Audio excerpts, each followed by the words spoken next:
ইসলামপুর জালসাতে আমি একটা লোকের সাথে গল্প করতেছি। দাদা আসসালামু আলাইকুম। আসসালামু আলাইকুম দাদা, কি ব্যাপার? কখন থেকে বাদাম বেচাবেচি চলছে? বাদাম যখন নেবে তখন নেবে ভাই। হ্যাঁ, বাদাম যখন নেবে তখন নেবে। আর ভাও কত আছে? ভাও ভাও আমি কিন্তু 1 কিলো 180 টাকা কিলো ভাও। 1 কিলো দাম হচ্ছে 188 টাকা কেজি। 80 টাকা কেজি। 180 টাকা কেজি। তাহলে বাদাম কতটা খাবা দাদা? কতটা খাবে? 100 গ্রাম? হ্যাঁ, তো 100 গ্রাম লাও আমরা। হ্যাঁ, আমরাকে 100 গ্রাম দাও তুমি আগে।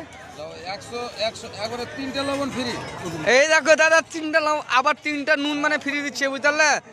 তো দাদার কাছে এসছি আমরা বহুত দূর, অনেক দূর করে, মানে বাড়ি আমাকে জীবনে জানতে পারছো যে মানে মহারাজপুর আসার লেগে কিসের লেগে, কিন্তু এই দাদার লেগে। লঙ্কাও পাওয়া যাচ্ছে, লঙ্কা। হ্যাঁ, বাদামের সঙ্গে লঙ্কাও পাওয়া যাচ্ছে। বাদামের সাথে আবার লঙ্কা? তাহলে আমাদের লঙ্কাটা কই? ওই যে লঙ্কা। দাদা লাও লঙ্কা, লাও একটা লঙ্কা লাও, আমি খাবো তো, তাহলে কোনো অসুবিধা নেই। এইটা 100 গ্রাম তো, এই দেখো 100 গ্রাম। হ্যাঁ, প্রায় লোক আসতে পারো, কোনো অসুবিধা নাই। আমি কিন্তু এই লোকটাকে কিন্তু মানে অনেক দিন থেকে দেখছি আমি, তার ভিতরে বাদাম বেচতে আছে দাদা। তো বাদাম বেচতে এসছে দাদা জালসাতে আবার। তো আমি যে হোক, আমি মাইকটি আনতে ভুলে গেছি। তো জিন্দগিতে আমি নিজের ভুলটা আমি মানে জিন্দগিতে করব না, লেকিন দাদাকে কিন্তু তোমরা ফেমাস করতে ছাড়িও না, ঠিক আছে? তো মানে আমার দাদা মানে অনেক দিন থেকে বাদাম বেচে। কতদিন থেকে বাদাম বেচছে দাদা?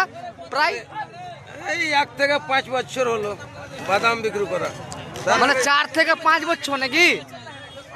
মানে দাদা বলছিল মানে 1 বছর থেকে 5 বছর, তাতে ওটা মানে ঝুটা কথা বললো দাদা। তো মানে ব্যাপারটা হ্যাঁ, তো ব্যাপারটা হচ্ছে দাদা কি 5 বছর থেকে ইনি বাদাম বেচছে। বাদাম বেচতে বেচতে উনার কাছে কোনো একটা গ্রাহক মানে কিরকম কি মানে একে প্রায় লোক চিনে, তার জন্য।